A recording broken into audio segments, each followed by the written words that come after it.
a gente já fez uma conversa aqui pautada em saúde mental. Quando eu falo de saúde mental, não é uma coisa abstrata para mim. Eu perdi meu pai sim pro crack, mas eu perdi meu pai pro preconceito. Porque a gente não consegue encarar quem tá doente como doente.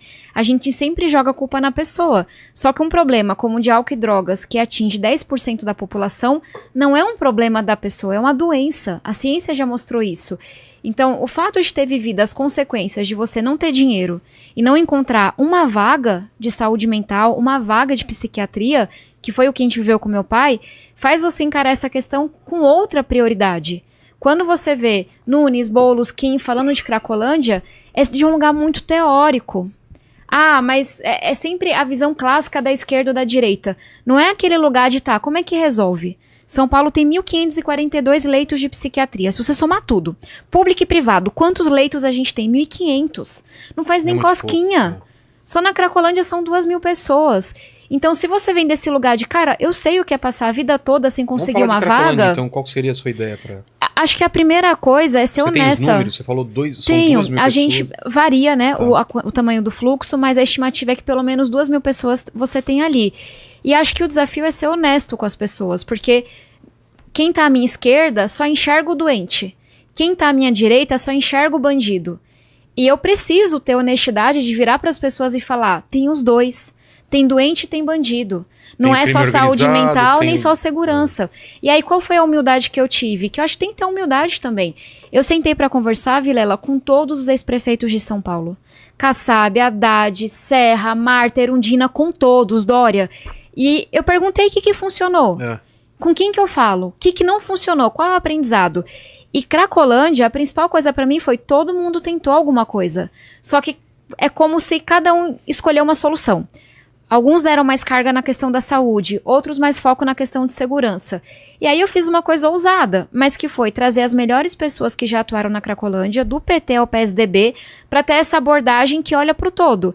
Então eu trouxe lá Coronel Zé Roberto, que já atuou na Cracolândia, Floriano Pêsaro, o nome histórico do PSDB que agora está no nosso PSB, Luciana Temer, uma craque da parte de assistência, assim, muito fera, Leandro Piquet, um dos caras mais incríveis que a gente tem para pensar a economia do crime, segurança pública.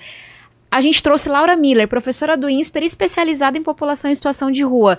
Darcy, que já esteve na rua e hoje lidera um trabalho social massa, com o Cisarte.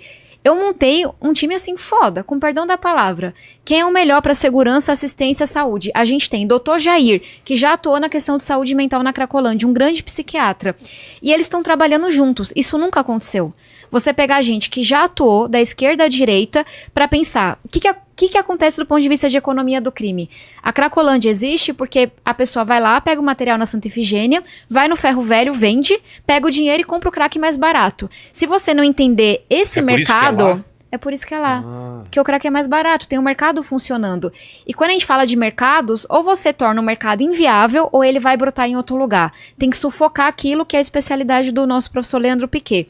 Mas tem um problema de doente. Mas como sufoca? Aí você tem que ir pra cima, fechar o Ferro Velho, que tá fazendo isso, roubar a droga, tomar tudo que tá acontecendo, que tá lucrando com isso, criar uma alternativa para esses recicláveis da Santa Ifigênia, que não podem estar indo para alimentar esse mercado. Você olhar para a vocação do local, que é um local pujante de tecnologia, de eletrônicos. Vamos investir para que aquilo possa crescer. É entender mercado. Enquanto tiver oferta, enquanto tiver demanda, aquilo tem que ir pra cima, tem que aprender, tem que prender o responsável e permitir que aquilo não aconteça mais. Enquanto o crack for mais barato lá, a Cracolândia vai existir. Mas aí tem que olhar pro doente. Exato. Porque também tem doente sendo utilizado. Saúde, Enquanto a gente não tiver vaga pra internar quem tá doente, também não resolve nada. Aquelas pessoas vão estar sendo usadas de alguma forma. Fala em internação compulsória. Aí é quando eu falo dessa... Eu ia falar putaria, mas essa polarização rasa. Não pode falar putaria. Internação compulsória não tem que ser discurso de político de plantão. Quem decide se vai internar ou não é o médico. Quem decide se a pessoa está com câncer, em qual estágio, se é químio, se é rádio, é o médico, não é o político. E é aí que eu me diferencio do Kim, por exemplo. Porque, sim, a internação compulsória vai ser necessária a partir de determinado estágio. Existe um consenso psiquiátrico para isso. Não pode ser uma coisa que ele coloca no discurso, que ele não consegue implementar, porque ele recebe palminha na rede social. Estou falando de saúde. Quem define qual é o melhor tratamento é o psiquiatra. Não é o político de plantão.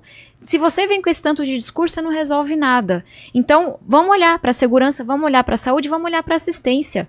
Porque a pessoa que sai da rua, recebe um tratamento, se ela não tem um emprego, uma moradia para ir depois, ela volta para a rua, é o único vínculo dela. E aí você vê o tempo que eu levei para falar do time, da abordagem. É mais complexo, mas eu acho que é mais honesto com as pessoas. Só um ponto para destacar. Tinha algum tipo de problema desse lá em Recife? Ou tem? É diferente. A questão aqui em São Paulo, ela é muito concentrada, né? Então você tem uma hiperconcentração e uma lógica de mercado, como tem aqui na Cracolândia. Agora, o desafio do tráfico de drogas e de crack é uma coisa presente em toda a cidade brasileira. Lá a gente tem uma ação chamada Recife Acolhe. A gente tem um programa, um pouco do que Tabata falou aqui, que ele é transversal, com várias frentes diferentes. Então, dá assistência na área de segurança, a área de saúde, onde a gente tem uma política transversal para dar assistência e trabalhar nesses territórios mais vulneráveis. Então, você tem de espaços de internamento, a capacidade de consultórios na rua, que é algo importante, não sei como funciona aqui. Você tem equipes especializadas da Secretaria de Saúde que faz um trabalho itinerante e permanente. Agora, para tudo isso, não sei se São Paulo tem também, é um censo, né, que é importante você fazer para você diferenciar. A prefeitura não está permitindo a gente mensurar.